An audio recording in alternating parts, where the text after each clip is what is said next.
Hello, today is Monday, April 7th, 2025. Going in today's reading, Servant of God, Nina Ruiz Abad. On this date last year, Divine Mercy Sunday, the beatification cause for young Nina Ruiz Abad officially began. The little girl from the Philippines was known for her deep love of the Holy Trinity, the Eucharist, and the Rosary. In fact, she always dressed in white and wore a rosary around her neck. Everyone who knew her noticed her faith and love of God. In her neighborhood and school, she passed out rosaries, Bibles, prayer books, and holy cards. When she was 10, Nina was diagnosed with an incurable disease that caused her heart muscles to thicken. Despite significant health challenges, she had great faith and courage. In 1993, at just 13 years old, she died after a heart attack. Although her life was short, she left a lasting impression on her school and community. Soon after she died, her grave became a pilgrimage site.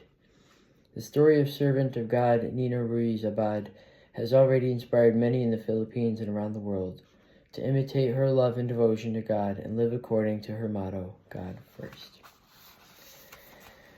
John 19, verse 19 through 22.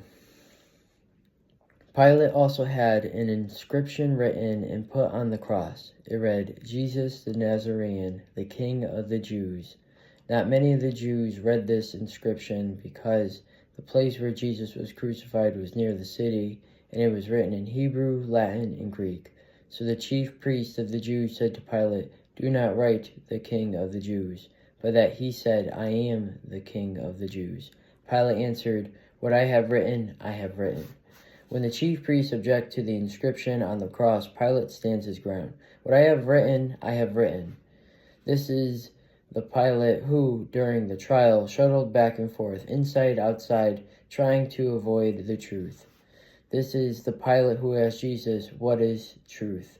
Now, finally, Pilate, without even knowing the full implications, proclaims the truth, and he proclaims it in three languages: the language of Scripture, Hebrew, the official language of the Roman Empire, Latin, and the language in which this would be proclaimed throughout the known world, Greek.